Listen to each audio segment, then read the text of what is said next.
It's super Yeah, cool for sure. that we get the chance to have a chat. Yeah, I've been excited to do this.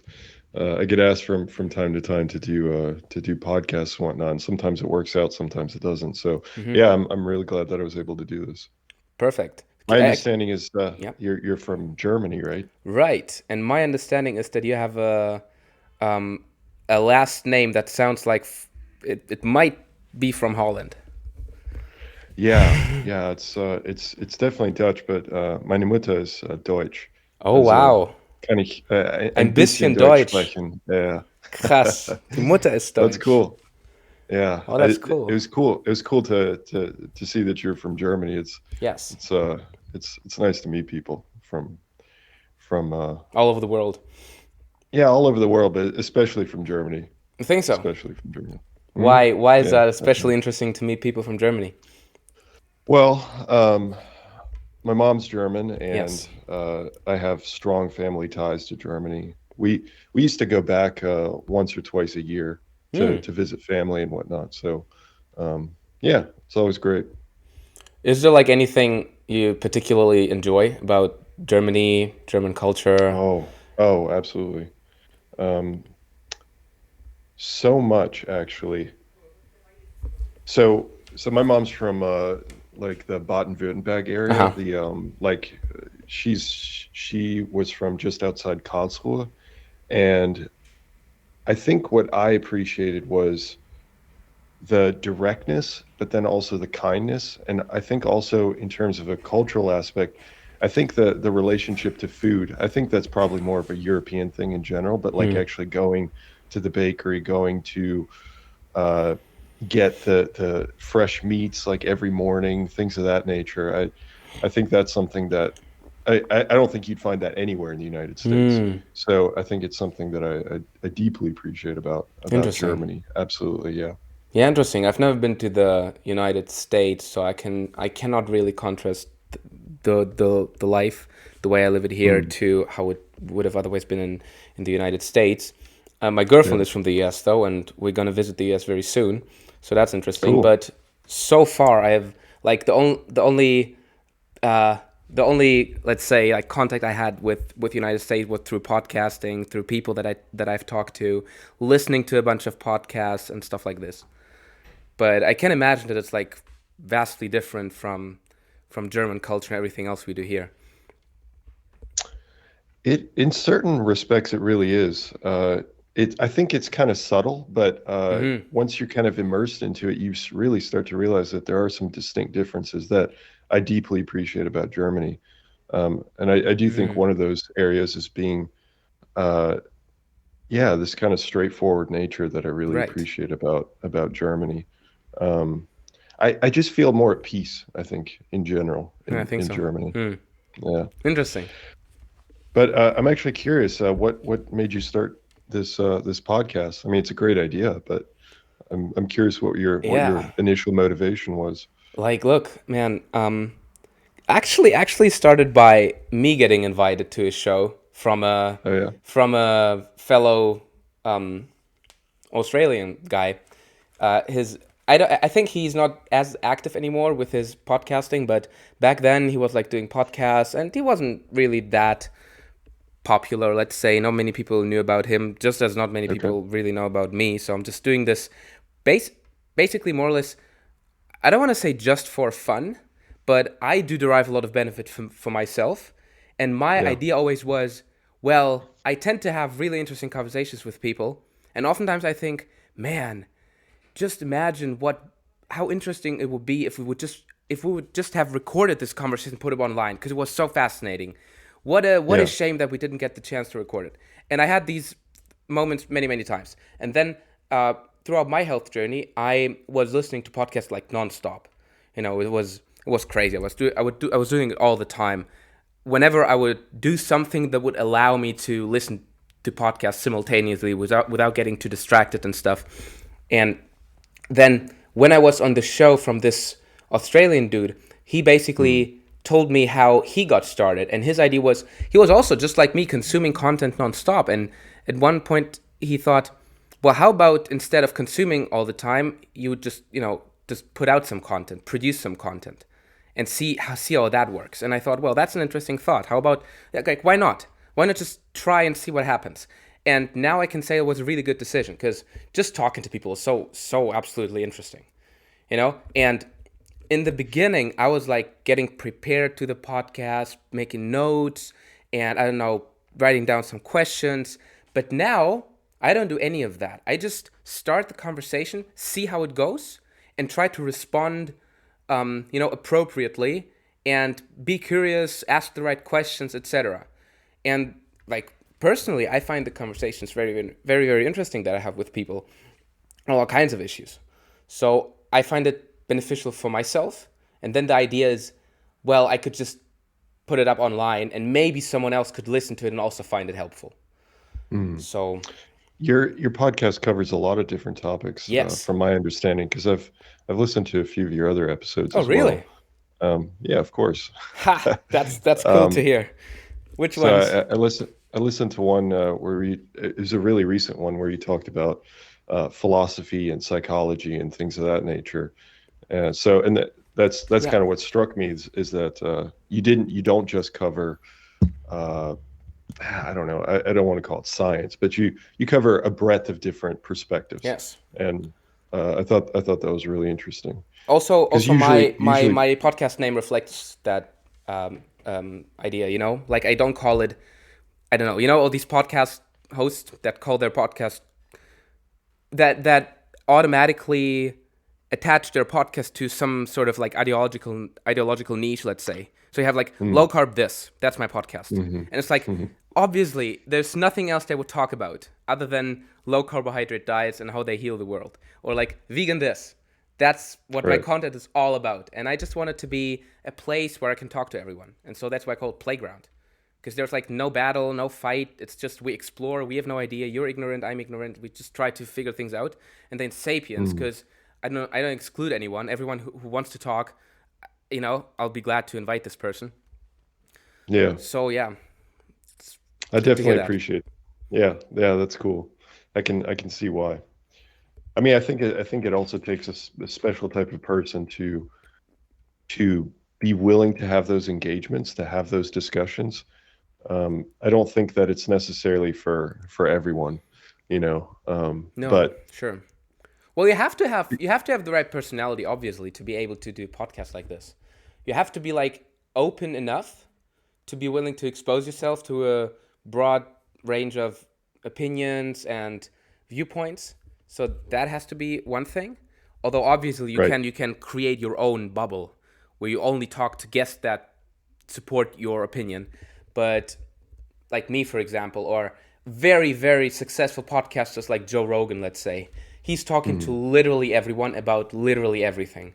That's why Yeah. everyone loves him, and why he's the most successful podcaster in the world. And then also you have to be at least somewhat extroverted. You have to be able to talk. You have to like to talk, at least to some degree. If you're like full-blown introverted, 100%, there's no chance you'll ever start a podcast. At least, like, obviously there are some people. Like, are you familiar with Lex Friedman? Yeah, definitely. I think he calls himself more an introverted guy, and also the way he does these podcasts, he has a very, very calm voice, and he doesn't like he's not as enthusiastic about everything he talks about. So you obviously there is the possibility of doing podcasts while being more on the introverted side, but you have to have somewhat the right personality to be successful with this endeavor. Yeah. Yeah, I agree. I think another principle is the ability to listen. I think a lot of Ooh. people don't have personality. It's not like you have a particular trait in a personality, and then everybody should aim for that one type of personality. Yeah. But I think that when it comes to podcasting, I do think the extroversion is a huge part. I think that for sure you have to be able to think on your feet, especially if you do a format like you, where you don't necessarily script things out and you just kind of go with the flow of the conversation. You have to be quick on your feet. So there's some extroversion related to that. But then the ability to listen is another one. Because you want to hear what the other person has to say as well. So yeah, Yeah. I think just being generally a great conversationalist, if you get that kind of feedback from people, I think that's a great sign that you could probably start a decent podcast. Yes. Well, you're right. And the whole being able to listen to the other person, that's something that I started, like the skill of being able to do that is something that I start to appreciate more and more over the past couple of years, let's say. And I Hmm. think podcasting is a great tool to be able to practice that, to optimize the skill, right? Because nothing depends on that. I just do this for fun and I can get better and better at Hmm. listening to different kinds of people, especially. And I also like inviting people that I don't necessarily agree with. That's really interesting because then, first of all, we can find common ground. And I think that's more important than arguing about the differences, right? Like, I recently had, um, personally, like, look, I recently had a vegan cardiologist on, Dr. Joel Kahn. Okay. You may be familiar with him. No. He's very, he's actually popular, in the whole nutrition world. And I Okay. personally, I'm more, well, I wouldn't say I'm completely opposed to veganism, but I'm definitely very critical with respect to Mm. veganism. And I'm more on the side that including animal foods in your diet in liberal amounts is a very beneficial thing. And so I still wanted to have him on for other reasons. And it was very interesting because we didn't really argue about the details of what you should eat and what you shouldn't eat at all. Not really. Like the things we discussed were related to things we could agree with in the health space and that we all should agree with, that are pretty much unambiguously accepted as very beneficial for your health. We talked about Mhm. sleep, we talked about exercise, we talked about protein intake. And so there you can see people agree on a lot of things. Well, if you actually listen to a person, you oftentimes I find out, well, I thought I would disagree with this person on a bunch of topics, but in the end, I find out. I also had this personally with friends and family and all that. That in the end, I come to the conclusion that basically there's a lot of things we agree on, and that's so cool because oftentimes you don't go deep enough to understand if you have a conversation or an argument or a dispute. Let's say then it becomes so emotional, and you focus on the small differences that that one of these differences had actually triggered the dispute in the first place, and then you keep focusing on those instead of um, instead of you know elaborating on, look, these are actually all the things that we can agree on, and that's great because that means we Mhm. share values. That means we can actually live together, let's say, or have a good time together. And there maybe even these differences don't even matter at all, like if it's just opinion based. So that's also what I learned from doing these podcasts. Yeah, I think that's incredibly valuable. Hmm. I think you brought up a great point about the fact that people harp or focus in on these little differences Hmm. between one another, because I think that people get caught up in that friction that gets created. The fact that, oh, wait, and suddenly we don't agree on something. It's like Oh yeah. people try to bridge that slight difference in opinion, and it becomes very personal. It's like, wait, but I want you have to see it the way that I see it, and that then to your point, people get extremely emotional and then they get lost in the argument. It's not about the overall ideas. It's not about, well, I can have a different opinion from yours. It's more about I need to convince you that Hmm. I'm right. Or I guess technically from the other side, it would be the other person trying to convince you that they're right. But Hmm. yeah, I think it takes a certain level of introspection to be able to walk into a conversation like that and then realize, okay, we're definitely not going to get to an agreement on this. So Hmm. let's just kind of shake hands and move on to something else that we do agree on, or just shake hands and leave the conversation. Yes. Just say, hey, look, I disagree with you, but that's fine. And obviously, for certain topics that they are incredibly emotional, and it's you can't divorce the emotion from the conversation, and those are certainly hot button topics. But overall, for most conversations, I think a lot of people can really benefit from just taking a step back and Hmm. trying to just within themselves divorce the emotion from the topic itself. Yes, I agree, and I was also asked this many guests that I've talked to, because that's a very interesting question for me, also from a like psychological perspective, also just from a technical perspective. Why is it that certain topics elicit this, you know, insane emotional reactions, while others, like people, don't seem to care about it at all? Like, look, even let's say we have a difference in what is your favorite color versus my favorite color. Like Mm. I don't care if you like black more than I do, or if I like red more than you do. Like, this is not something anyone would really get emotional about. Obviously, maybe there are some people that would argue, whatever. Generally speaking, people don't care, and they don't mind if people have different preferences as far as like favorite color is concerned. But if we take nutrition as an example, that's like the most insane battlefield on Twitter ever. Like, it's crazy. Mhm. And I think the reason why certain topics, why people are more keen on like arguing tiny differences, or maybe becoming so emotional when discussing certain topics, let's say related to health or nutrition, I think the reason for that is that ultimately it matters more personally on all kinds of different levels, because it's not something that has no influence on your health or life or anything, because let's say we have a difference in which color we prefer. It doesn't really matter for anything. But if I think something is more optimal for your health than what you propose, then obviously I believe your approach is going to lead to worse health, let's say. And I believe my approach is superior to yours if it comes to optimizing health. And ultimately, what we share, that's a nice thing to realize. We both want to optimize health. And so we are looking for different paths, different approaches. And that's something that everyone could come to an agreement to say, look, at least we agree on the goal. Like, isn't that a good thing? We agree where we're heading. And then we can say, well, let's now examine different approaches how we can get there. And the interesting thing is, they might be different for everyone, and they probably are. Yeah, absolutely they are. I think it's an interesting strategic intellectual exercise to try to get to that point. But you also, I mean, you have to have the time, you have to have the mental space Mm. for it, you have to have your psychology has to be in the right spot. There's a lot of things that have to kind of be in perfect order for you to have those conversations. And of course, it's a two-party system, and that's or multiple parties sometimes. So everybody has to have that mentality.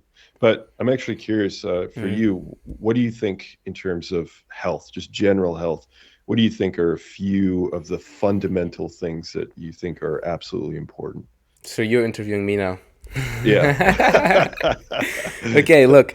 Um, Over my years of, I don't want to say research because I'm not a scientist. I'm a med student and I've been interested in health forever.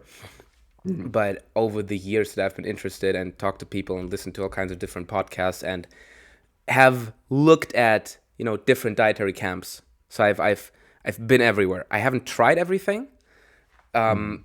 for some reason. So I've never been vegan. Let's say I've never been vegetarian. I've never been like keto or anything.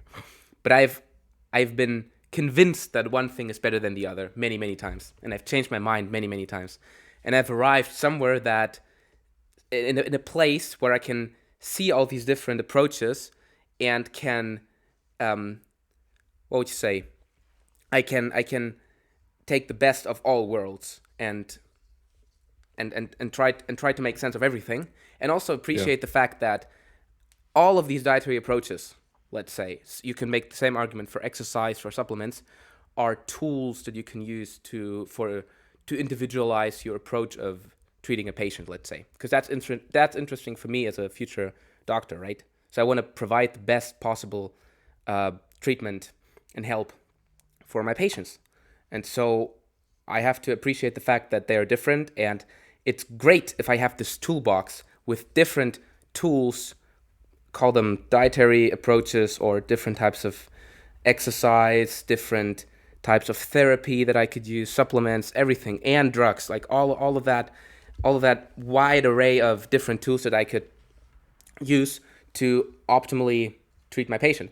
And so as far as diet though is concerned, I think there are some principles that you can list, which are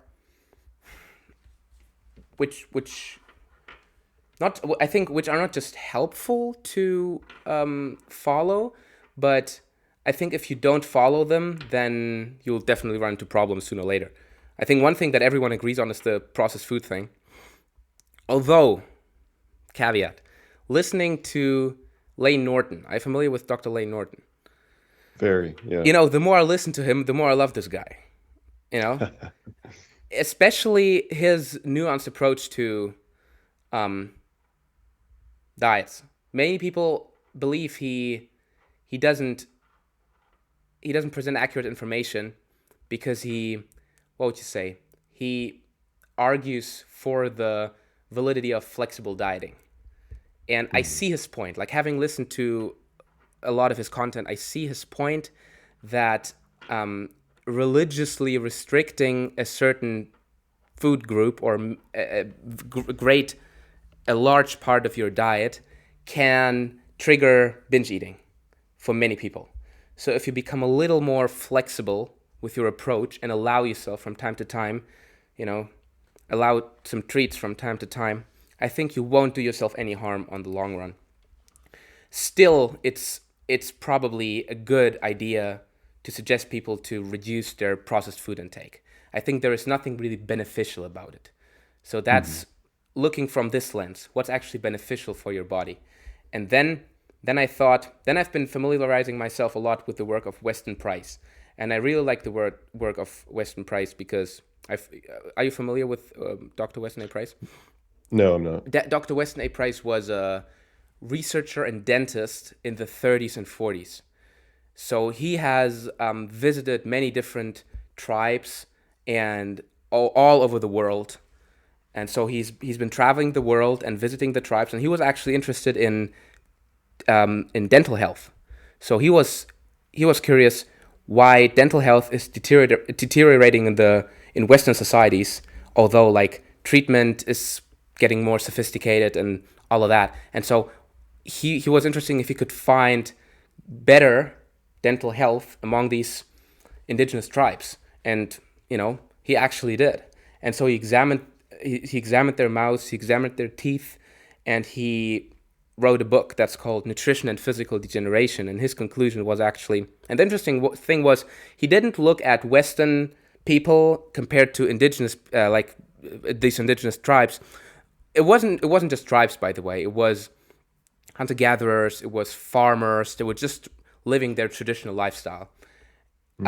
He was comparing those people in these tribes, comparing them to people from the same tribe that have left the tribe and now live in the civilization, to kind of make sure that genetics aren't influencing the results.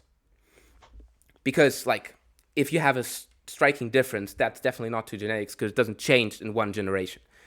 And the conclusion was, as soon as they transition away from their traditional lifestyle, dental health deteriorates. And it was all across all societies and tribes. So that was very interesting. Another thing that he realized was there was no vegetarian tribe. There was no group, no tribe that was eating a vegetarian lifestyle or a vegan lifestyle. Definitely not vegan. There were tribes that were relying more on dairy, less on meat, but still, like, everyone was consuming liberal amounts of animal products. And that's where I derived the conclusion that I think it's very beneficial to include at least some amount of animal products because they're very, very, very nutrient dense, and it's the most bioavailable protein. Let's say you have more bioavailable minerals and vitamins, and so I believe it's very beneficial to include them. How much you include of animal products in your diet, I think that's up to personal preference. Some people, like me, they prefer more animal products, a little less plants. Although I do like plants, I eat like everything. I do eat everything. I'm not animal-based, carnivore. I actually don't like these names because they make me feel as if I belong to a certain group and I have to agree with everything these people say, But yeah, that's a long way to say, number one, I think excluding processed foods as much as possible is very beneficial. Number two, including high protein animal foods is very beneficial. And then number three, fill your diet with everything else that you tolerate from the plant kingdom. Because some people, they have like nut allergies and stuff like this. So obviously you won't eat those foods. But I guess that would cover, the what I believe to be the most beneficial things that you should have an eye on, and then the rest is up to personal preference. And also, for certain people, certain types of diets might be extremely beneficial. For certain neurological conditions, ketogenic diets seem to be, doing wonders. And I don't know. That's Yeah, those are three great ones. I completely agree. Definitely. I think also your point about people being really ideological about their diets, where they subscribe to low carb or they subscribe to high carb or veganism or carnivore, Yes. whatever it might be. I've talked about that before. And to me, I end up incredulous, absolutely incredulous when people follow these people that are low carb this, like that's their name. It's their name. It's their Instagram handle. Yeah. Yeah, they are screaming their bias at you. Like, hey, by the way, if you come talk to me, I will only tell you what, like, within this scope of what I believe. And if it's anything outside of that scope, you can almost be guaranteed I'm going to bash it. I'm going to say only negative things about it. And that blows my mind, because I just can't imagine going to a person like that and actually getting a unbiased or as unbiased as possible of a response of how to live your life. And I mean, granted, if you have decided preemptively a priori that you are going to be, I'm only going to eat low carb and therefore I'm going to follow this low carb person, that's fine. But ultimately, you're just creating this echo chamber of, we all agree with one another, low carb is the best for everything. Yes. And you're not going to be exposed to literature that might say low carb is horrible for this or horrible for that. So nuance is incredibly important. So what you're doing, right, with these conversations and kind of getting information from a number of different sources, especially, for example, like the vegan cardiologist, is a great way to go. I mean, I always believe in trying to expose yourself as much as you can to different things, and with the mentality of at the very beginning of our conversation about having that open mind to the point where, okay, here's where I'm coming from, where are you coming from?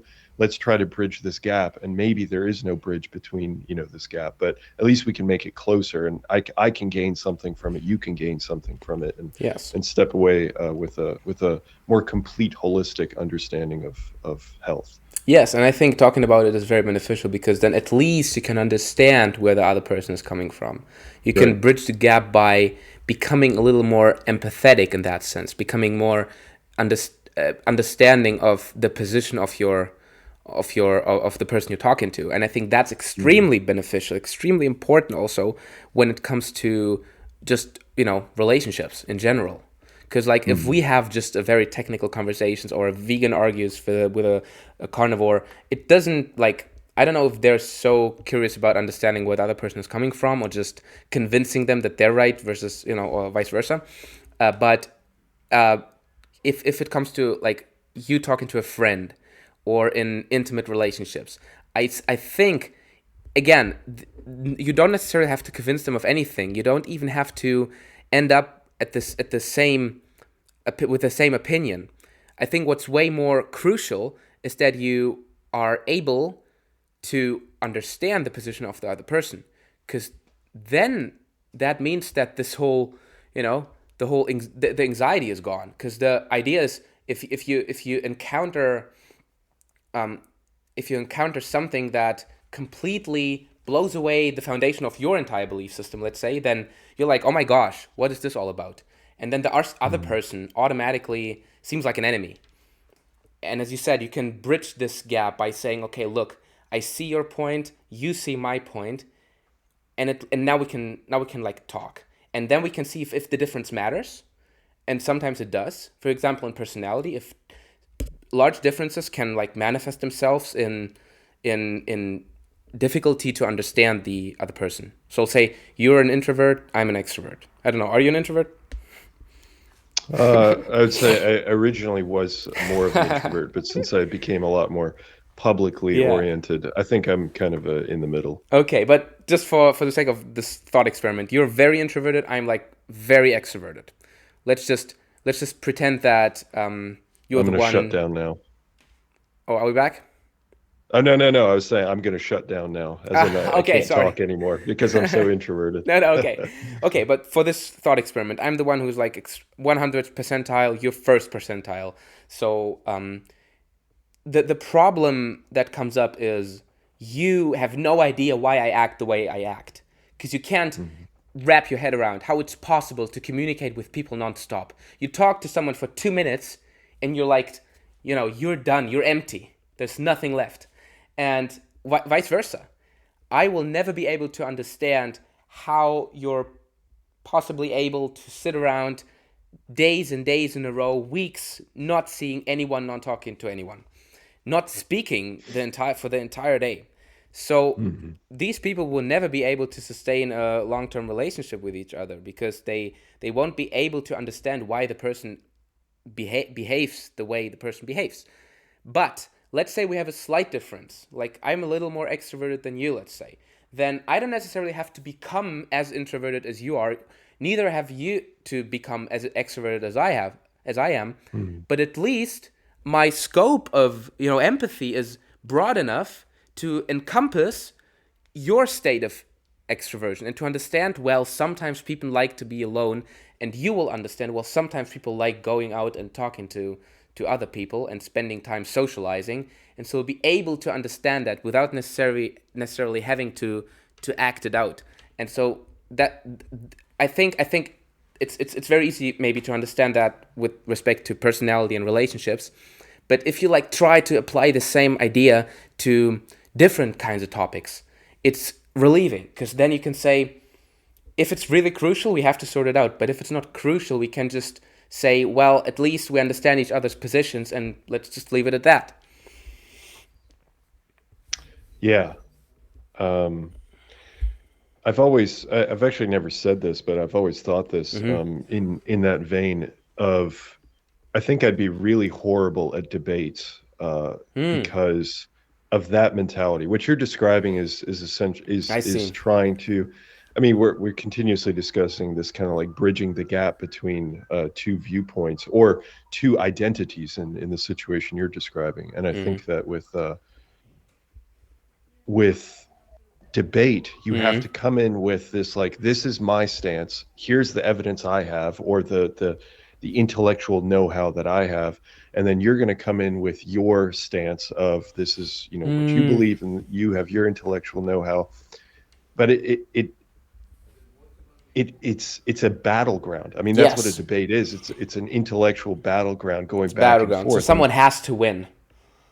in a manner of speaking, yeah. And I think that for me, I would maybe have my original stance, I would have my evidence, I would come in. And the problem is that the moment somebody has a good point, Mm-hmm. my intuition, because I'm trying to get to some level of truth and Yeah. not because as a scientist or just in general in science, you are always open. You try to keep yourself open to a new perspective of how to look at the data or Because you're how pursuing to, truth, right? yeah, That's the exactly. So, reason. You want to figure out yes. how the world is built and how to navigate it.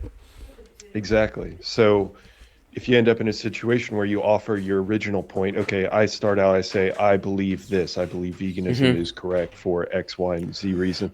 The other person says, I believe carnivore is better for X, Y, Z reason. And we start exchanging information back and forth. The problem is that I would be like, oh, that's a good point. Like in this regard, I agree with you. And in this, suddenly the debate just kind of devolves into more of a discussion Yes. where I kind of like what you were describing of like, oh, now I've learned this and now I've learned this. And it's so this brings me to this point Mm-hmm. of I wanted to ask you about this because your mentality is very much about again, I keep using this analogy of Yep. bridging the gap. Yep. Um, do you think that hamstrings, for example, like your social media presence or your podcast growth? Because I have found that unless I'm incredibly controversial, where I stick to my guns and I say this is the correct path, and then I pull this group of people that also believe in this thing. The problem is once you start pulling that audience, you can't deviate Yeah. because those people will turn on you, or they'll start to, there's more dissent across the ranks.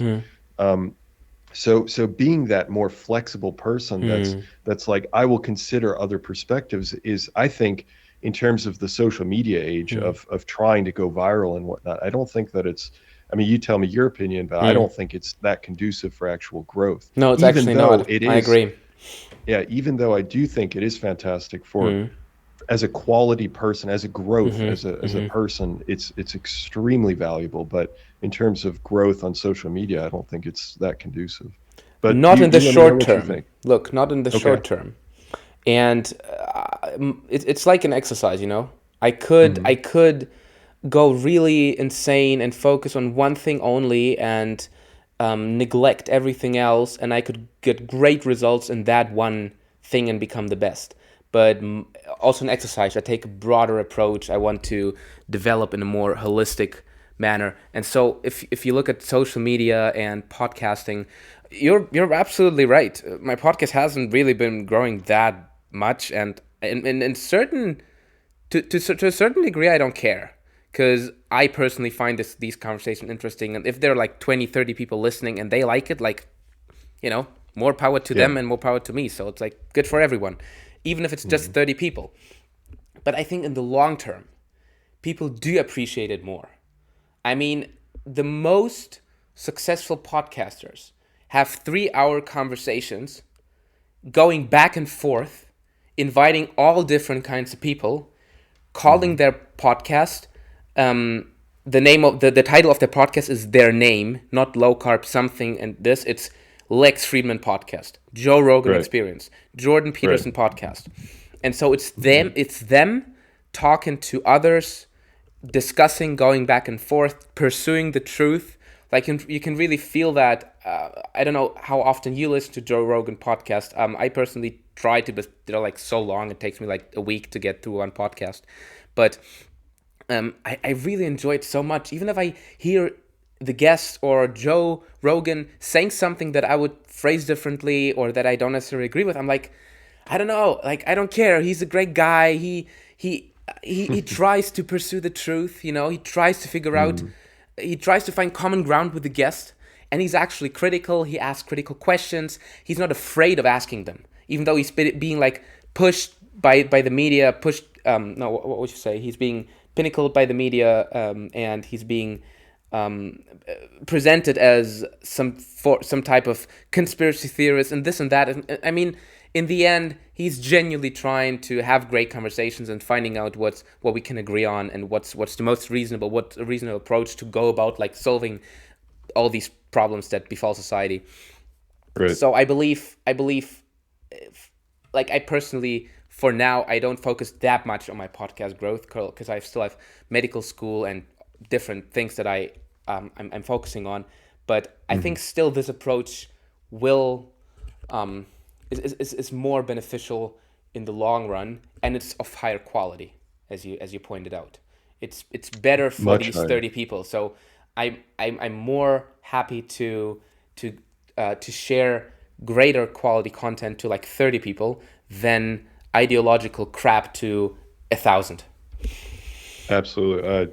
I second that wholeheartedly. Yeah. I've been working on Physionic for 8 years straight. And Tell me how it I started. Okay, now it's my time finally to ask a question. Okay. uh You're a scientist. You call yourself Physionic, or your podcast, your YouTube, you call it mm, Physionic. Tell the story behind it, behind how you came to appreciate science, to become a scientist, and to, build this channel. yeah, sure. So I originally went to school for psychology and took a lot of philosophy classes. Nice. So I was really interested in that area. But then I was really into weightlifting and got So I was really skinny. I was this 198 centimeters, 6'6" guy that was just really, really skinny. So I started lifting weights, and during college, as I was working on my psychology degree, and then I finished my psychology degree, and then I realized I just didn't want to do psychology, which was the worst timing because you spend 4 years of your life Wow. learning about psychology, and then you end up deciding you don't want to do it. But Usually, people decide. what made you decide that you don't want to do it anymore? Yeah, the reason why was because I was spending all my time researching how the body works, so that I could become better at lifting weights and growing muscle Uh-huh. and getting stronger. So then that was kind of a light bulb moment for me to then realize, well, I shouldn't be pursuing I'm not spending any of my free time on psychology, but I'm Mm. spending all my free time learning about how the body works. Mm. So I decided to go back to school and pursued exercise physiology and nutrition science, and then eventually got into a master's program for exercise physiology. And it was during that time, during that transition from psychology to physiology and nutrition, that I started Physionic because as a matter of fact, very close to your mentality of like, I Mm. was thinking, well, hey, I'm already doing this for myself. I'm writing down notes, I'm writing articles, I'm creating videos, so I might as well just publish them and just release them out to the Yes. public. And that's what I started doing. And it was incredibly inefficient, but I Mm. still did it every week. I would drive an hour and a half back home because I had the supercomputer at home, where I could actually edit my videos. So, and then I stuck to the schedule of one video every week, uh, perpetually. And Wow. then I finished my master's program, and then I decided, well, I didn't want to pigeonhole myself to just exercise, Mm. because I'm fascinated by medicine and cell biology and all these Mm. different aspects of physiology. So I I made a promise to myself that for my PhD I was going to go for molecular medicine, so to Wow. specifically cover the whole body, so that I could, because once I graduate, in a similar situation with you Mm. for medicine, is that there is a certain level of authority that comes from having a degree in a broad field. And then you can specialize, of course, from there. But it's much more difficult to go from a narrow field and try to have authority into a broad Oh, field. absolutely. Um, I would, I'm not going to throw anyone under the bus, but I would say chiropractors, many chiropractors, have this real specialty, which they're really great at doing that, but then they broaden into a field that they have no training in how to assess the literature, or they have no Mm. training on how to interpret results and whatnot. And then they start dispensing advice, and Mm. they're not qualified. Mm. Mm. And I think that's where formal education is incredibly important. Mm. But that said, Physionic grew from this kind of project that I just wanted to throw out content to something where I have this new goal of, I want to take medical literature and make it understandable for the public Yes. without dumbing it down too much. Because I think that's an area, we have tons of pop science channels, like tons of people that are like, the mitochondria is the powerhouse of the cell, and you see these graphics of like Yeah. ATP or energy, and there's nothing wrong with that. I have no problem with that. It's just, it doesn't make me happy. I love reading the intricacies of exactly, well, how does the mitochondria do that? How does Yeah. it Yeah. move Exactly. molecules within itself to actually do that? And Yeah. These the way that nebulous terms, these nice things that people throw around, they don't satisfy me at all. It's like, yeah, I'm way I more, hear you. and that is with respect to literally like everything that I hear when it comes to health, or if it's not technical enough, I'm like, oh, you know, screw it, Yeah. not interesting enough. No, I feel the same way. And to be honest, I mean, this is a fault of mine, but I think that sometimes I wonder if the person even knows the answer. Yeah. If I were to ask them just one layer deeper, well, how does that happen? Mm. I feel like they just have a blank expression, like they Sure. wouldn't be able to explain what happens, because it takes a massive amount of effort to read through the literature. And of course, that's where that formal education comes in, because you get trained in, like, okay, look at these variables, understand these experiments, know how to diagnose the statistics, and all those kinds of things are not accessible to the general public. So I really wanted to offer now the way Physionic is transformed, Mm. a way for people to go from the slogan is from the macro to the micro, to go from understanding kind of the pop science, like the whole body, how it affects the whole body, down to the subcellular. Like if we were to trace, let's say diabetes, for Yeah. example, like, okay, everybody understands high blood sugar, high insulin. Okay, but why is that occurring? And Yes. then like what tissues do we need to focus in on? And then within the cells, what's happening within the cells? What molecules are Mm. changing Hmm. that's causing the overall effect for the entire body? And And then what causes the being changes of the molecules in the cell? That's like the absolutely, most interesting absolutely thing. And then if right. we say it's behavior, let's say, just and then we can specify what Okay. it is, but if we say it's behavior, then we ask what causes the change in behavior. And that's Right. when it becomes really, really interesting. And that's, by the way, where psychology maybe comes into play. And that's why That's I've yeah, been so that's true. interesting. That's why I've been so interested in psychology, because I'm really interested in how to drive behavioral change. I think that's Hmm. if I am fascinated by lifestyle medicine and functional medicine, um, first and foremost, because I think you can do a lot of things by, changing lifestyle and pursuing a healthy way of living. Um, Yeah. but then the idea is, if you just tell someone to quit smoking, they won't do like shit, nothing.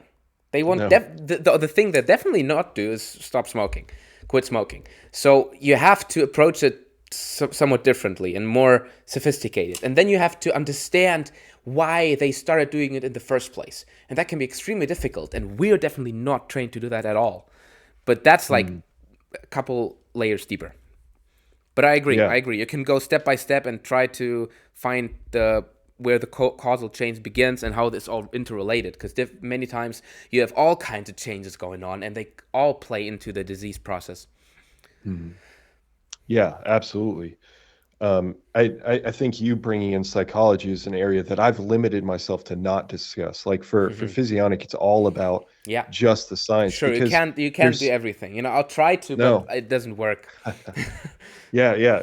It's true. You can't do everything. And I think creating this box for myself of like, okay, I'm only going to discuss the science of the human body.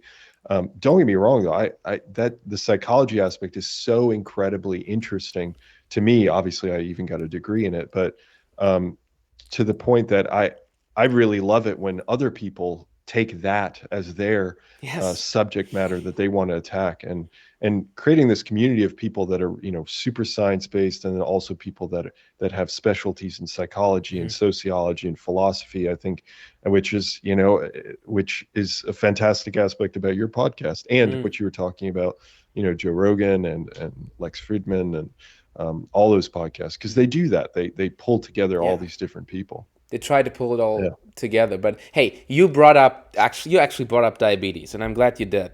And I know Okay. you're someone who is, as you just explained, is just delineated. You're interested in following the disease process, going to the cellular level, molecular level, and so diabetes has been a very has been of particular interest to me because I believe Okay. it's underlying so many disease processes.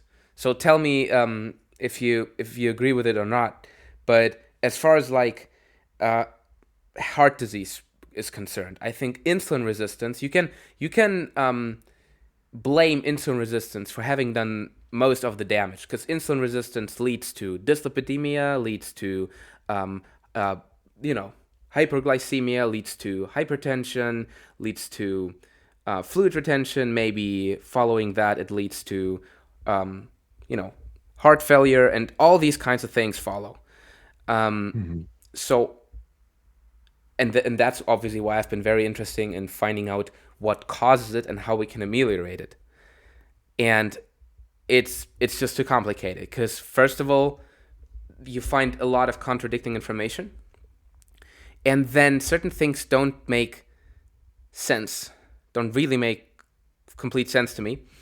And if you just brought up this topic, so I'll be really happy to talk to you about Sure. diabetes. Yeah. I've had a couple podcasts, discussing with people how it happens, how insulin resistance develops. So maybe we could just start, and you can help me out, trying maybe get a better understanding of how this works. start from a bird's eye perspective and then go deeper. But if I would ask you the question, what causes insulin resistance? Or I don't actually like this question because it implies there's one cause. If we say, how does insulin resistance develops? What would Okay. you answer? Yeah, that's certainly a broad question. Like you said, there's tons of literature out there on the topic, and many people disagree, of course. Um, I think that so far what I've read has led me to this conclusion. Not that it can't change, but I have read quite a lot on diabetes and insulin Yeah. resistance, and I would say that there are two primary kind of big picture, bird's eye view reasons why Mm-hmm. we become insulin resistant.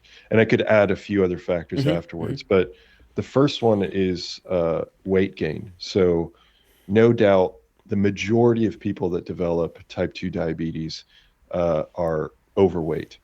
And so it goes hand in hand Yeah. with obesity. And the second thing is there are people that develop type 2 diabetes and aren't visually overweight. And you think, Exactly. well, how does that happen?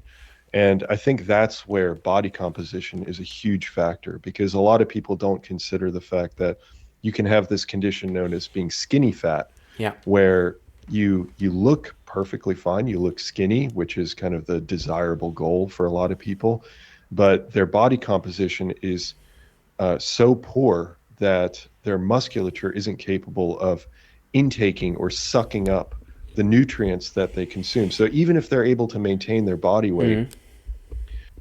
their adiposity, their fatness is located in extremely undesirable areas. So like the Yeah. what's known as visceral fat. Mm-hmm. I know you know all this stuff, Sure. but for anybody listening, No, so far um, it's been with exact accordance with what I have believed, or the conclusion that I have came to from thinking about it. But let's talk about weight gain for a second, because okay, my relationship with weight gain with respect to diabetes, I wouldn't say it has changed, but I would add some nuance and run this by you and ask you what you think about it. Because okay, where would I start? Look, there is this idea of the personal fat threshold, right? The idea is you fill your adipocytes expand. There is like hypertrophy going on until they're basically full and nothing else fits into these adipocytes. And then whatever happens afterwards is extremely bad for your health. But as long as you have space for these adipocytes to grow, or to, you know, as long as hyperplasia maybe is even happening, nothing bad really happens. And so the idea is, I don't know if that's true or not, but the idea is the ability to become really obese is a protective factor for diabetes. And that's maybe one explanation for why in the US people can become like humongous, they can become enormous. They can become extremely large. But then you have these areas like India, where most of those people are skinny fat. They have a lot of abdominal fat, and they become insulin resistant really quickly. I think, isn't there like more diabetes in India than in the US? But I don't know. something like that. The stats were either they were really similar, or there were even more diabetics in India, which is interesting given that not it's definitely not 70% of Indians are overweight or obese. You know, Do so you so for those what are your thoughts on numbers? that? Well, for those numbers, real quick, are those absolute numbers or relative? Because if they're absolute, then the answer is probably yes. There are, because the absolute population in India is much higher than in the United States. I could But look it up real if quick. it's relative, Yeah. yeah, if it's relative, then that would be incredibly intriguing. Because in that situation, I would certainly argue a lot more towards the body composition changes, right? Yeah. For people that and it's actually really remarkable.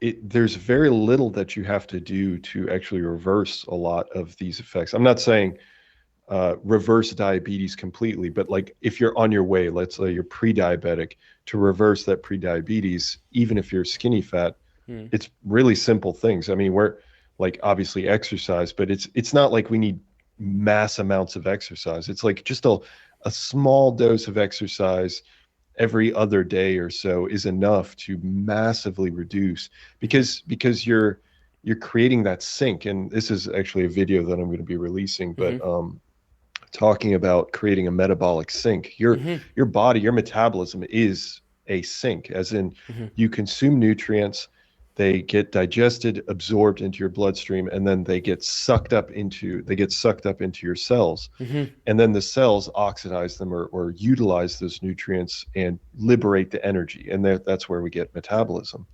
So if you can just supercharge that sink just a little bit more, that means that any excess that you might have, that you might consume, gets sucked up into that sink, and it doesn't get, to your point, doesn't get absorbed into the adipocytes.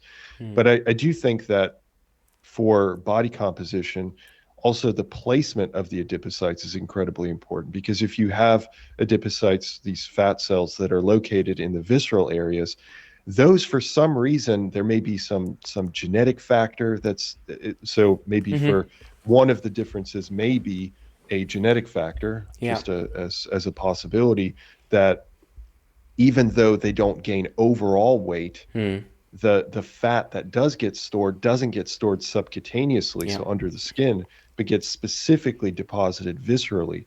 And that can cause significant effects, because that then increases inflammation, that increases all kinds of other issues. And I can go into the mechanisms, but like just generally, that's what I would say is probably the distinction. But then on visceral fat, because no one was really able to provide a cohesive answer to these questions. Basically, on visceral fat, I was always curious about two things. First of all, what determines the accumulation of visceral fat in compared to subcutaneous fat? So is there, let's say, something that you can eat or not eat, or do or not do, that makes it more likely that fat is going to be stored as visceral fat compared to adipose tissue, as subcutaneous fat, sorry. And then the next question is there any like evolutionary explanation at all for why this thing like visceral fat exists? And I know there are theories, but I haven't really found an explanation for why the person would do this. Why are there these mechanisms in the human body that allow for the accumulation of visceral fat? If it destroys our health, if it exacerbates insulin resistance, why is the body even capable of doing it? You know? Yeah. So if there are any nutrients that actually move, like let's say fat molecules more towards subcutaneous or visceral fat, I'm sure there are. As I think I was just reading a paper on melatonin, actually, that does have those kinds of effects where it reduces body fat, and more specifically towards visceral fat. But a lot of this research is incredibly preliminary, because we're still trying to determine, what molecules do, and then we start to get into more of the details of, okay, well, is it affecting this type of fat versus this type of fat, brown fat, white fat, the white fat that's related to visceral fat compared to subcutaneous fat. So I think the reason why you've probably gotten some unsatisfactory answers is because the answer is nobody knows. Like, we're figuring it out, but we don't actually know the complete answer. So I think year by year we're getting closer and closer to those answers. The second point, though, about why we actually accrue visceral fat, if I had to give an argument, I would say that it is because of location. So visceral fat is around our organs, and visceral fat also affects our musculature. So people that are severely obese, they'll develop lipid droplets within their muscle cells. And my way of thinking about it is similar to what you were explaining about this fat threshold. Is like their adipocytes are so full that the fat has nowhere else to go, so it starts getting deposited within the muscle cells. And so I really think that location matters significantly for visceral fat, as in like you're accumulating this fat, but instead of keeping it under your skin, because sure, there's capillaries and whatnot under your skin, but Yeah. in terms of like actually having a fast access to different nutrients, I think that having that visceral fat there is a great deposit. Does it actually help your health? Obviously not. But in those situations, your body's not thinking about like, well, is this the healthiest option? It's just doing what it has to do Yeah. to be the most efficient in any sort of situation. And so people throw out evolutionary ideas and whatnot, and my answer every time for evolutionary ideas is like, yeah, that's possible. That's plausible, but can I answer that? I mean, my degree, my reading studies, none of that is ever going to offer oh, this is the reason exactly why. We can just offer plausible explanations for why Yeah, things oftentimes we might be the way that speculate, they right? are. Yeah, we absolutely speculate because there's no experiment that we can do that is then going to at the end come Yeah. out with this is the evolutionary reason why we do this. Hmm. We speculate, and a lot of things make sense, but visceral fat, I think a lot of it comes down to genetics for Hmm. sure, Hmm. and I think that maybe to your point of this discrepancy between, let's say in the United States, people kind of become larger and larger, Yes. but may not develop diabetes in kind of small subsets, Hmm. but most people typically do develop Obviously. diabetes. Um, and in India, not that I've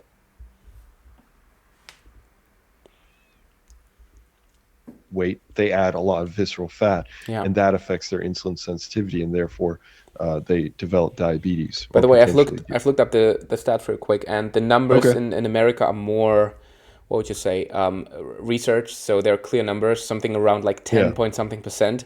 Although I obviously believe that there's like gross under, not reporting, but Yeah. Me too. not a, like the thresholds for when we diagnose diabetes are pretty high, and most doctors say, Yes. "Oh, HbA1c 6.4, well, you're almost there, but you still don't have diabetes."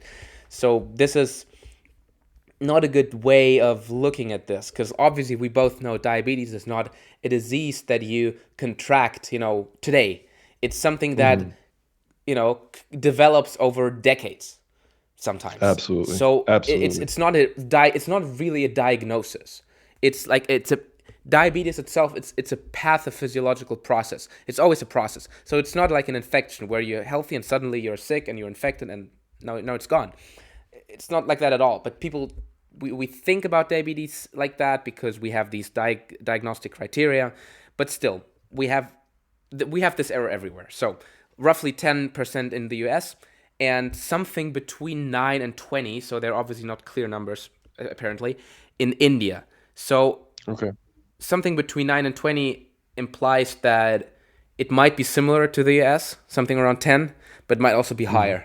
That's why I Yeah. said it's striking that there's not as much obesity, but almost exact the same number of Right. diabetics, relatively speaking, or more, Yeah. which Or more. means Right. which means obviously weight gain drives insulin resistance, but with the idea with the personal fat threshold suggests that the ability to store more fat subcutaneously is protective. Not that Yes. it's not protective in the same way as exercise is protective, where as you exercise more, it protects you more and more. That's not the case for like gaining fat. If you gain more fat, you become more insulin resistant. But Hmm. the genetic predisposition to being able to store more fat subcutaneously, or anything that allows you, maybe there are certain environmental things, that would be the next question. Is there something that we can do that can have an impact on how and where we store fat? Is How it, and where we store fat. yes. You know what I mean? It's something akin to the question I posed to you in the first of these two questions that I posed you. Mm. Is there something that regulates visceral fat acquisition, and then um, is there other behaviors that can have an impact on this personal fat threshold, or is it just genetically predetermined and there's nothing we can do about it, other than trying not to gain excessive amounts of weight? I think there are. It's definitely not an area that I've done any reading in to any substantial degree. I mean, it's it's an area that I have one example in my mind Mm-hmm. where I'll just be reading studies, and they're not necessarily studies that I cover for Physionic, so I don't go into as much depth. I just kind of peripherally read them. But one of the studies that I ran across that did discuss something along those lines was the consumption of unsaturated fats. So that led to a change, if I remember correctly, that led to a change in the fat deposition. So when people gained weight, but they were consuming more unsaturated fats, they tended to accumulate less in their visceral fat as opposed to their subcutaneous fat. Um, but beyond that, so the answer is yes, there's probably things that you can do. My next question then, which I do not have the answer Mm-hmm. to, is what's the effect size? So I if see. there is Yeah. a shift, is it like a 1% shift, or can we actually really make a dramatic shift of like 30, 40, 50% or Mm. whatever it might be? And I think that there are certain nutrients that we consume that, again, we're still trying to research Mm-hmm. that do have that impact. But I don't know them, and maybe cutting edge researchers know them that actually do that kind of research. They probably be able to Mm. offer better answers.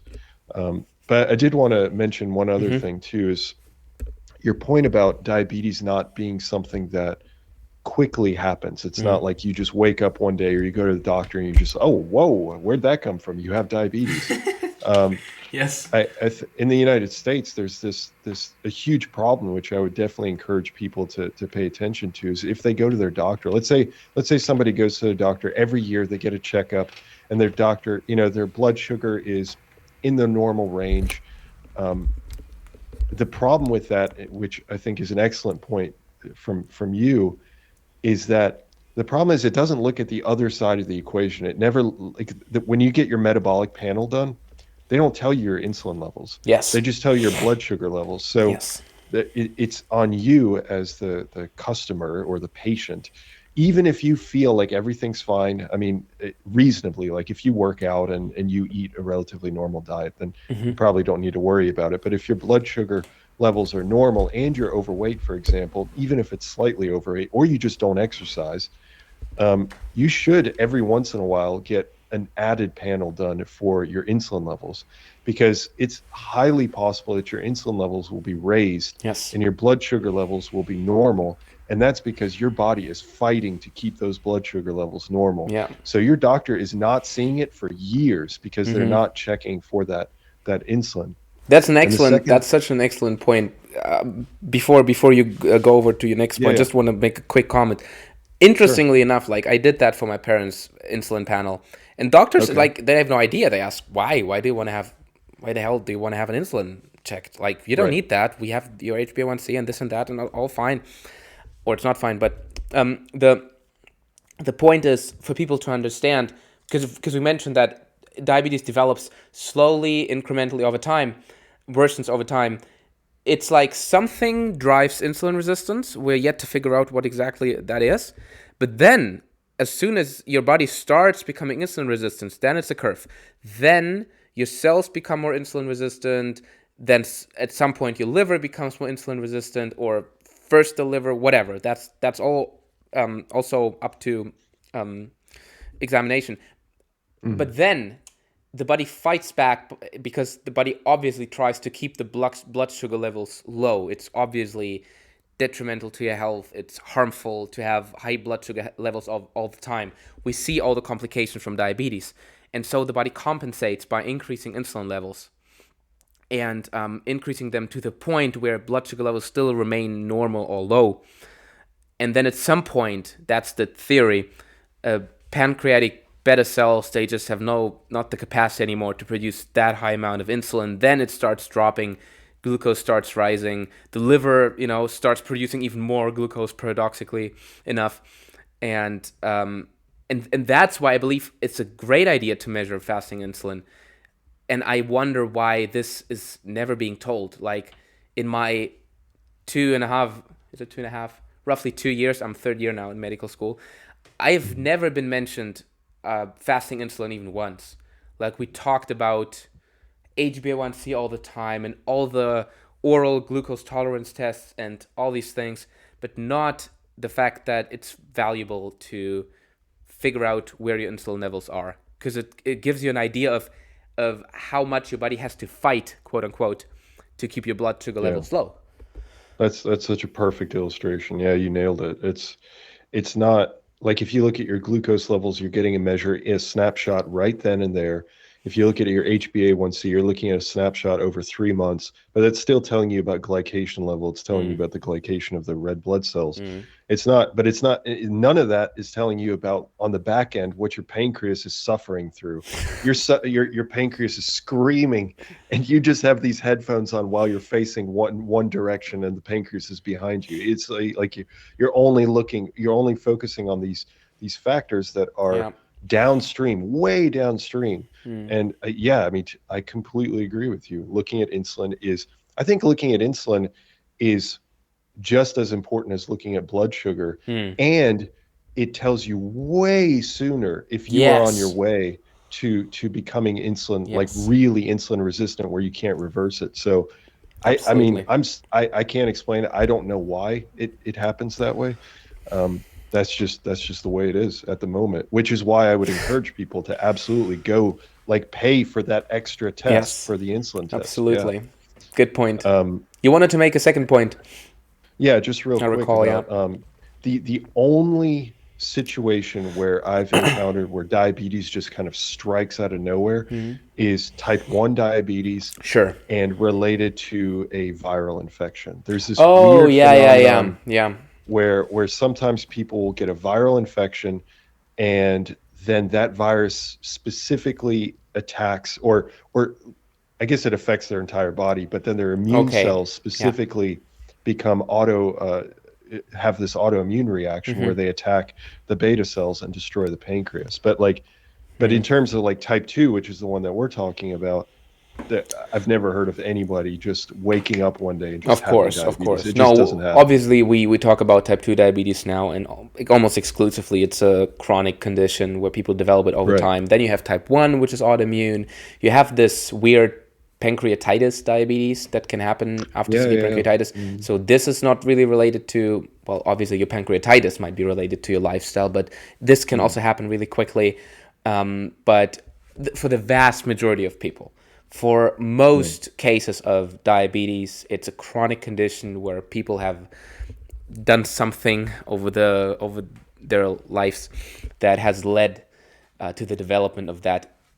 Even if we accept the idea that there might be genetic predisposition. It's like the idea of genetics loading the gun, but then, it's a cliche quote, genetics load the gun and then lifestyle pulls the trigger. But I mean, it's really true, and it's also relieving, because it means, yes, you can have a genetic propensity for all kinds of things.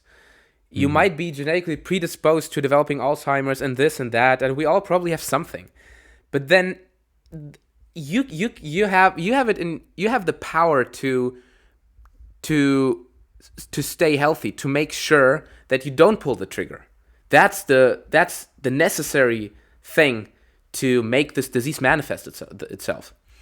So that's, I think, also a very important message for people to keep in mind. So even if diabetes like runs in my family and stuff like that, it's like, good, make a note, it runs in my family, maybe I have a genetic predisposition, and now I have to take action it's my responsibility is not to suffer away, to like just dispense with the necessity to do anything by just claiming that, it's just all genetics.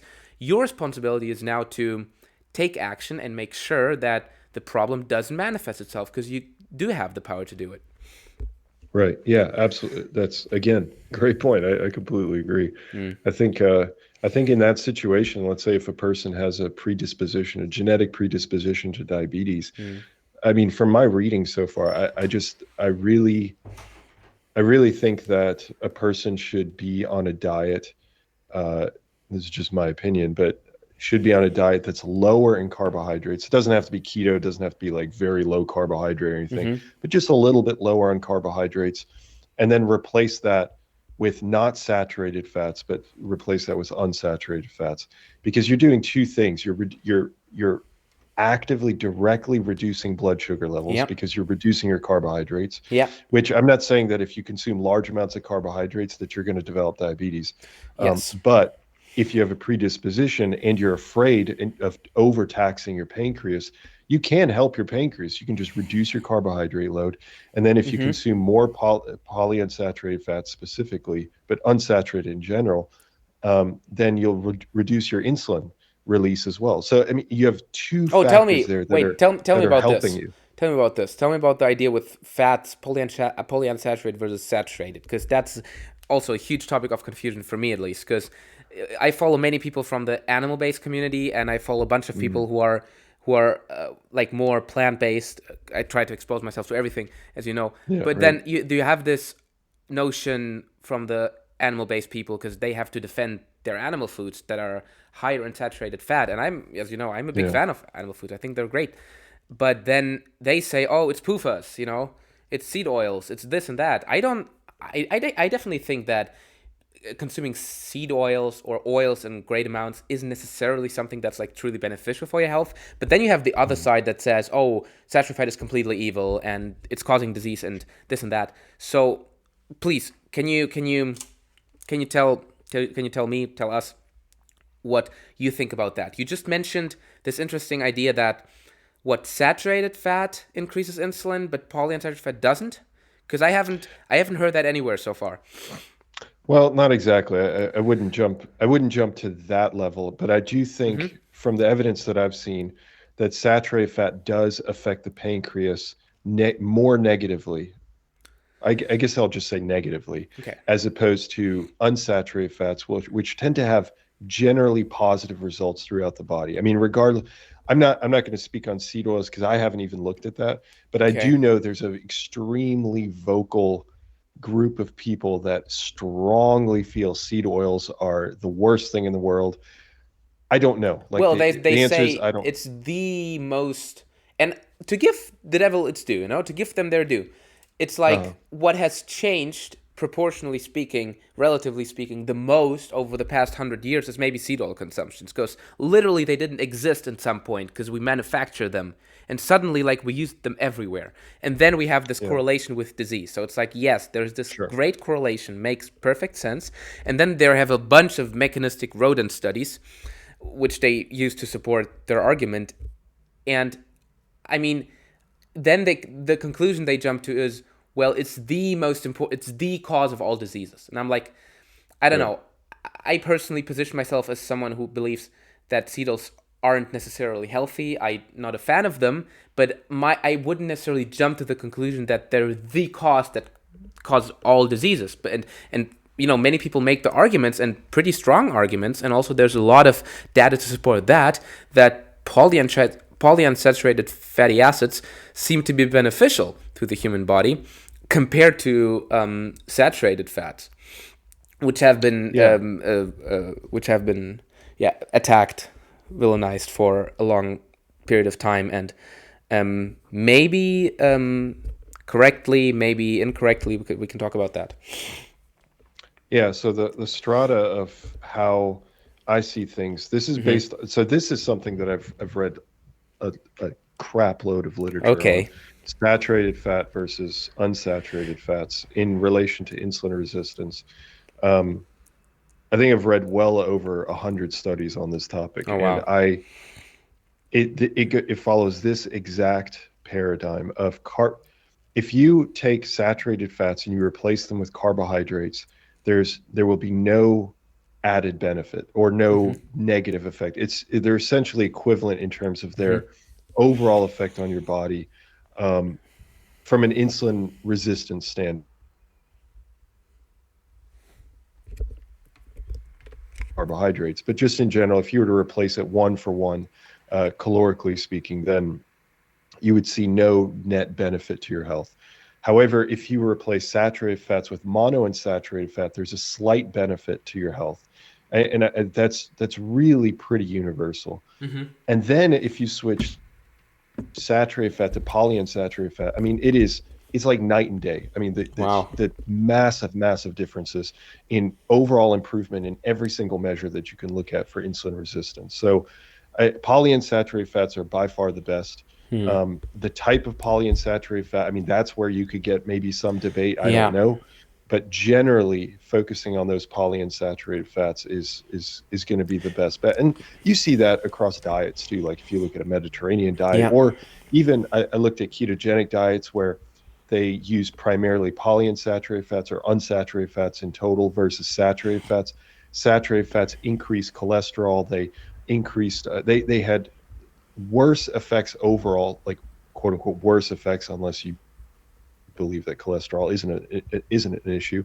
And then unsaturated fats decrease cholesterol and decrease triglycerides and had all these positive effects. So I think that there's a lot of nuance, but I think generally so far, I would say that polyunsaturated fats are your best bet for overall health.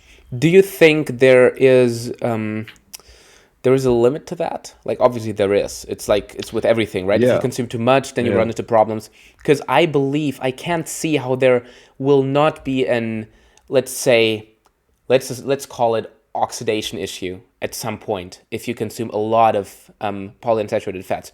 Also, and we talked about like evolutionary explanation and stuff, but also Mm, given the fact that omega-6 and omega-3s are essential, and that's like a mm, small little paradigm shift. Like my theory, I won't run it by you because I haven't heard other people talk about it, but I came up with that and I've shared it with some people, and I personally find it interesting. Tell me what you think about this.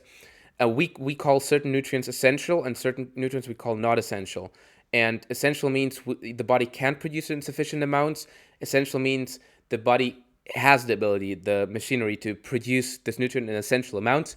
And we do also consume not essential nutrients through diet, but we could, technically speaking, we could make all the nutrients, all the not essential nutrients we need in sufficient amounts. And then it sounds as if essential means important and not essential means not important. And my idea was, it's like, for me, it's the reverse. Not essential means we can synthesize it, means it's so unbelievably important that we can't rely on exogenous sources. What would you say? We can't survive a second without it. We can't survive a day without it. If there was a period where we didn't ingest food, we would die without having consumed this not essential, nutrient. That's why the body has developed the ability to synthesize it. And then the okay. idea with essential nutrients is either it's not as crucially important, or we need it in smaller amounts. Like the amounts, we don't need it is in humongous amounts, because we did have periods where we didn't consume this one food, or where we didn't consume food at all. Or it means too much of this nutrient would be harmful for our bodies. And an example could be take like omega-6, for example, or even omega-3s. Mm, Probably if you increase the amount by a lot, at some point you would run into problems. And yeah. maybe a devil's advocate argument could be something like, um, it is an essential nutrient because maybe we were surrounded by foods that contained a lot of omega-3s and omega-6 all the time, so the body didn't really have to develop the machinery to synthesize it because we had enough foods to consume omega-3s and omega-6s. That's another theory. That's Hmm. another possible explanation.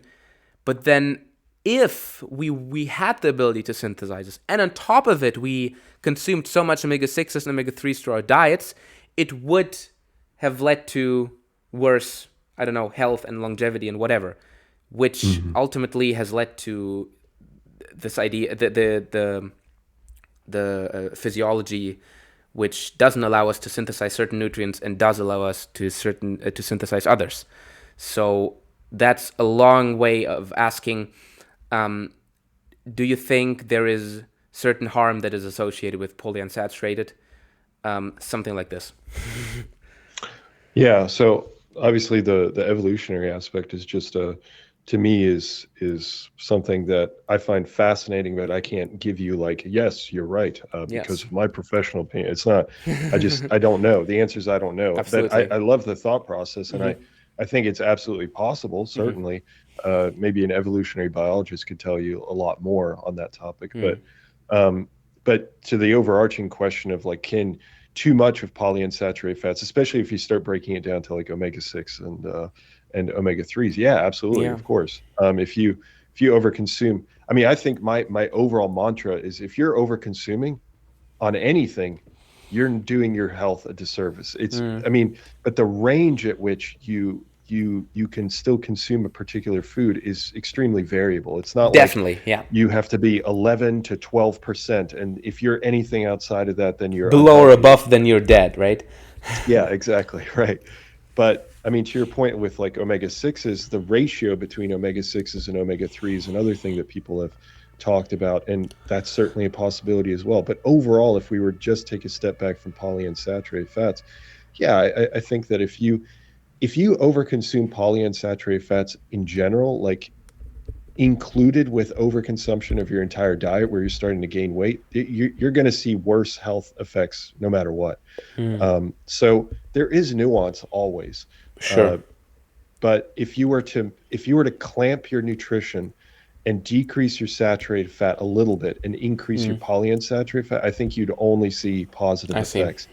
But that said, like you also mentioned that a lot of people eat meat and whatnot. I eat meat. I eat saturated fat. I have How dare zero you? qualms with that. Like I'm telling you, yeah, you should probably eat your polyunsaturated fats, but I'm the biggest hypocrite because I don't like.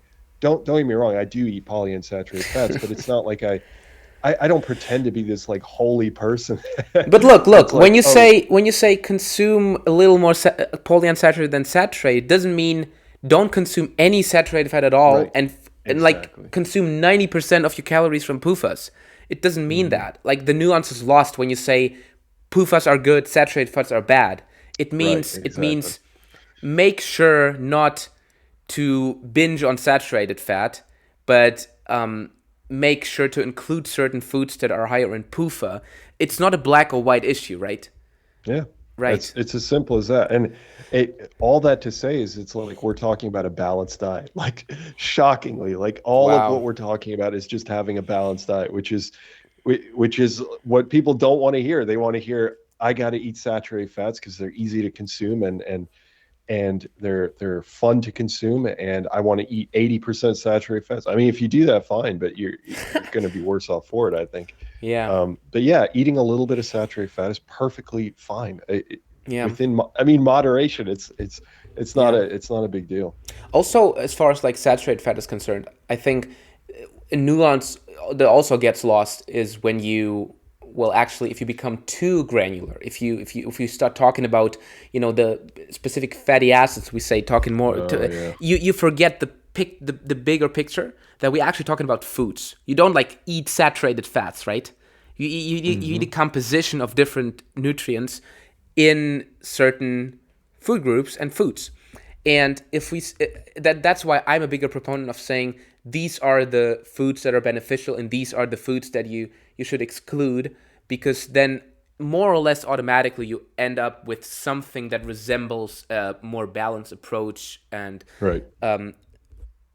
yeah, and because if you say, well, eat, that's the danger I see with saying, when people say saturated fat is dangerous. I'm not saying that you said that, but that's this radical black or Sure. white approach, right? PUFAs Right. are really good, saturated fat is really bad, or vice versa. Like the same argument can be made for the other side. Although I believe Mm. because the other side is more mainstream, I'm not as worried about that.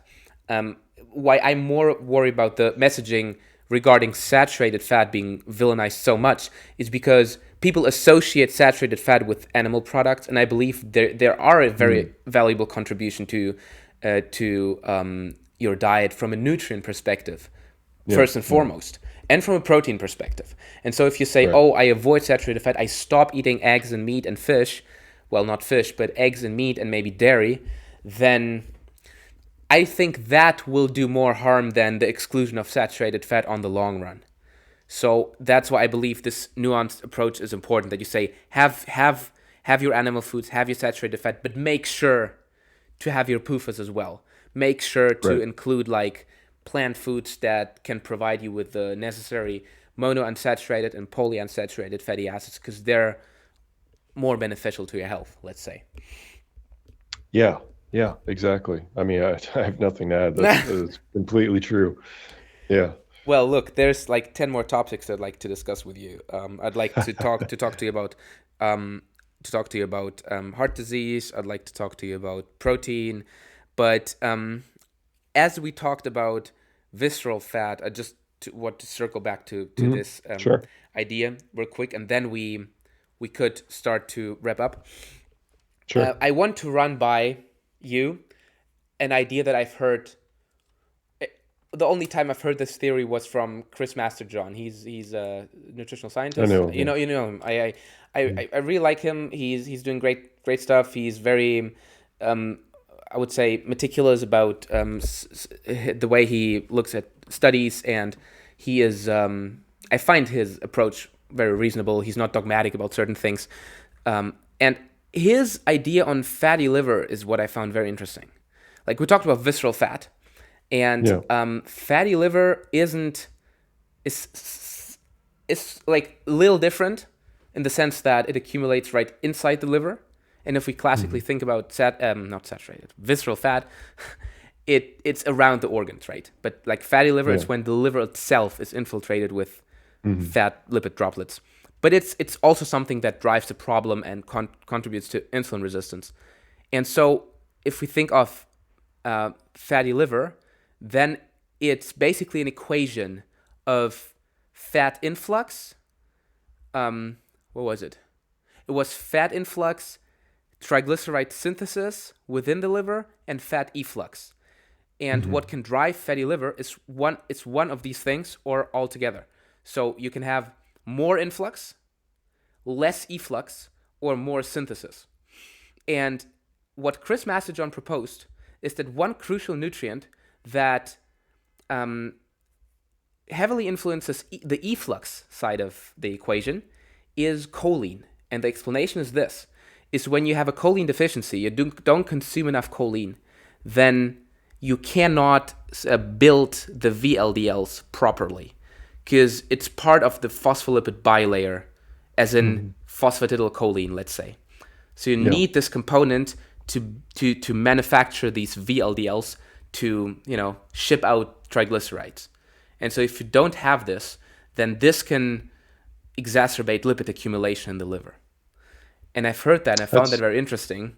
Obviously, this yeah. supports my bias towards animal foods because like meat and eggs and liver have a bunch of choline. But so I like this theory, but I also want to know from you if this sounds plausible, if there's evidence to back it up with. I think Chris Masterjohn supported it by mentioning, how is it called, where you intravenously infuse nutrients to people if they're not able to consume the parenteral. No, Right. it's Yeah. something Yeah. different. But you know what I'm talking about, right? And Yeah, they definitely. somehow they weren't feeding them choline because it was considered a not essential nutrient, and they developed Mm, like fatty liver or symptoms of fatty liver or evidence for fatty okay. liver, and so that's how they kind of figured out that it's an essential nutrient. And now it's not the case here in Germany. We say it's a semi-essential nutrient because we are able Yeah. to synthesize it, but not in sufficient amounts. Mm. But yeah, so that's the idea. And so tell me what you think. Yeah. So I suppose that in that experiment that they kind of thought of it, I guess there are certain nutrients that are considered conditionally essential. So Yeah. they're essential only in particular situations where need may increase substantially. And it sounds like maybe choline may be one of those. Admittedly, I've not looked at choline research at all, so it's something that I would need to look into. But in terms of the transportation system that he offers of, like VLDL, right? Like you have these VLDL vehicles that get exocytosed, so they get released from the hepatocytes, the liver cells.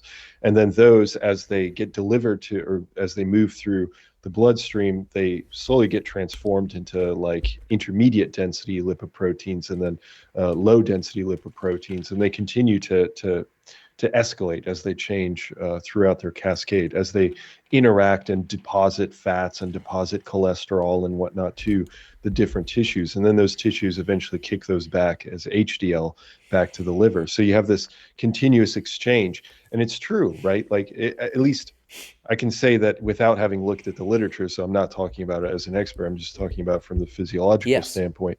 It does make sense that if you have an influx of these fats, one, that they may be coming from the tissues if there's an overabundant level of fat in the surrounding tissue. So let's say you're talking about an overweight person. Yes. So their efflux is going, or as in their, I suppose I should say the influx. Let's look at it from a liver perspective. The influx into the liver will be substantial from the peripheral tissues. Then on top of that, you have their nutrition, which is also, you've got the portal vein, which is offering nutrients straight to the liver, which is depositing a bunch of nutrients as well. So you've got two different inputs of this influx. And so Chris Masterjohn actually mentioned something that low carbohydrate people don't like to think to see or to hear, is that basically what also increases influx of fat into the liver is actually like dietary fat. He was like, it's dietary fat. So more influx by more dietary fat. But obviously it doesn't mean that dietary fat leads to liver fat accumulation. It means you have more influx. You also have more efflux. But then the idea is if you don't have the necessary components that are required for proper sufficient efflux, then you might wind up with problems. Yes, absolutely. So I mean, you characterized it correctly. Like it's a balance between those two. And I think what low carbers also forget is that they think, okay, well, if I consume large amounts of fat, then I'm also going to be burning more fat. It's the exact same principle. If your cells are exposed to only fat or largely fat, they switch. Their metabolism switches to fat burning. But the problem is you're also consuming so much fat. So you're storing a ton of fat, but you're also releasing a bunch of fat. You're burning a lot of fat. Everything is fat-centric. Your body switches to being extremely fat-centric. Yeah. It sounds like the same deal with the liver. Your liver has to compensate. It can't. It's not like you have this massive shift in your nutrient profile and what you consume, and your body just goes ho hum. We're just going to keep going and do the same thing that we always do. It has to have these huge physiological shifts in metabolism, in its efflux, and its transport, and all these different things have to change to accommodate this sudden shift in your nutrient profile.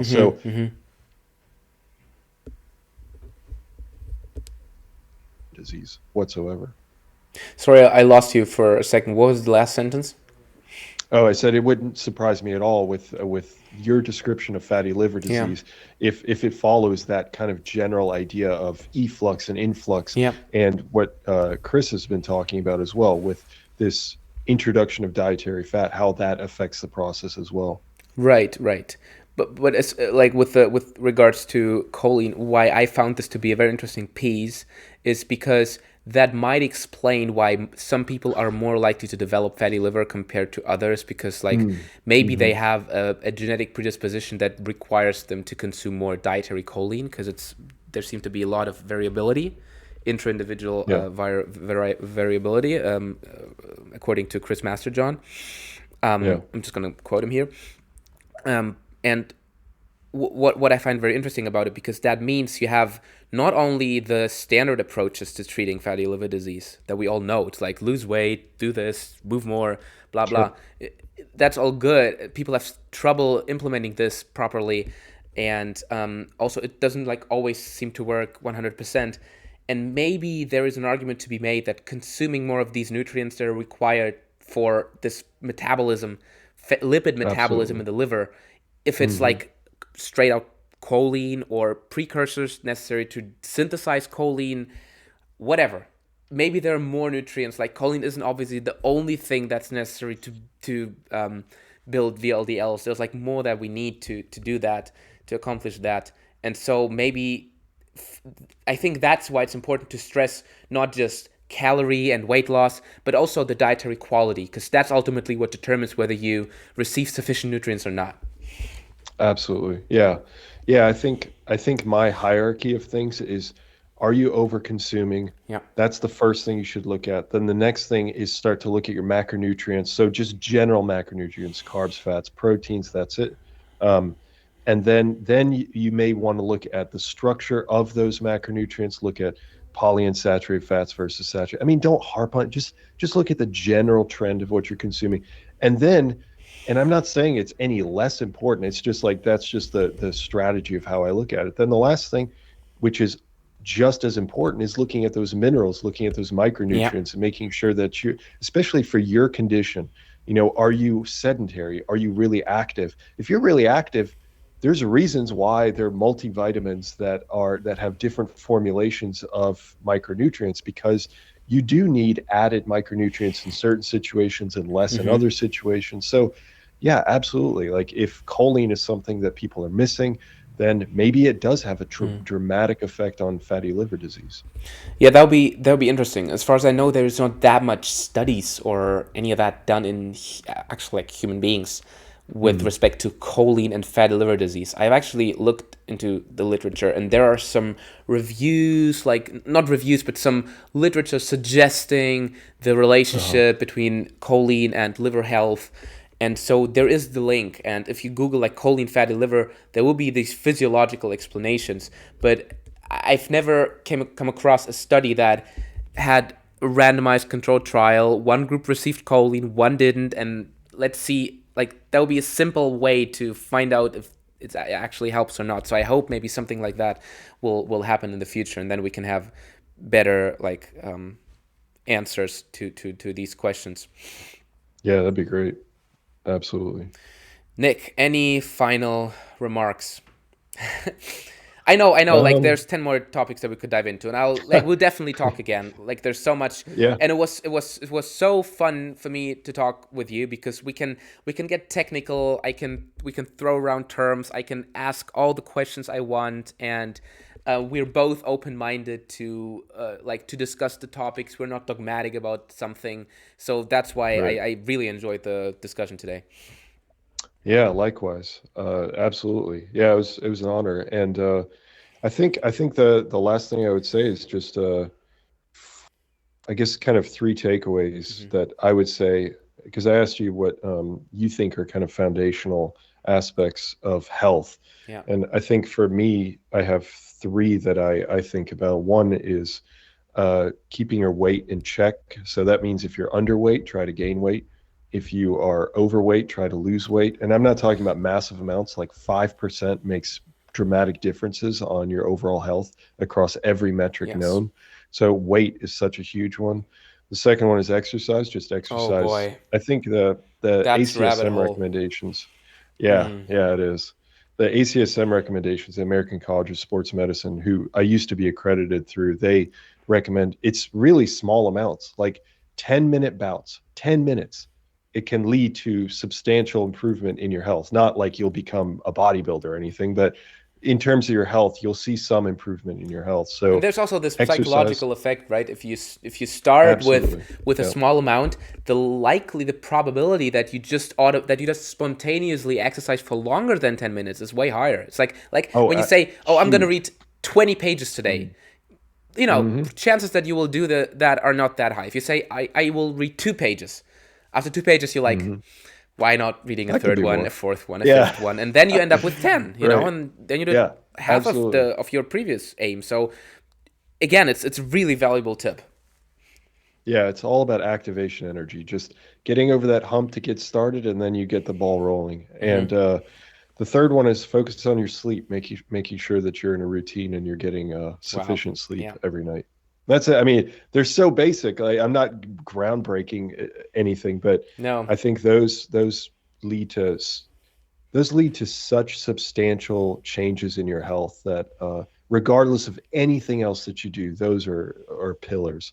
So Yeah, yeah, I and agree. thanks for having me on. I absolutely had a blast. I love the beginning of just kind of philosophical Yes. discussions of of Yeah. how people, and psychological discussions of how people discuss, Mm-hmm. and then and debate, and then getting into more of the science. It was a lot of fun, and I'd love to do it again. Absolutely. Same. It was a lot of fun, and interestingly enough, like that's pretty much the structure that most of my podcasts follow. So even if I Yeah. if even if I set this up to talk about science, like I had Dr. Tommy Wood on my podcast. He's a neuroscientist. Mm. He's an MD, PhD, and I wanted to talk to him about brain health, and like eventually we did, but. Yeah. The first half we discussed like also philosophical ideas. How do we Hmm. approach patient treatment, about the placebo effect, and like more general terms. And then I'm Yeah. like, okay, let's make a break and talk about brain health, because that's actually why I Yeah. wanted to have you on. But it's interesting. It's interesting though, because then you realize you have an actual human being in front of you, not like a Hmm. robot that just knows a bunch of information about science. You're a human being. You have experienced a lot Yeah. of things. You have thoughts on other topics other than science. So it's like Hmm. always interesting to chat about those. Yeah, absolutely. And that's what makes your podcast unique. Well, thank you. I really appreciate your support and encouragement. Yeah, of course.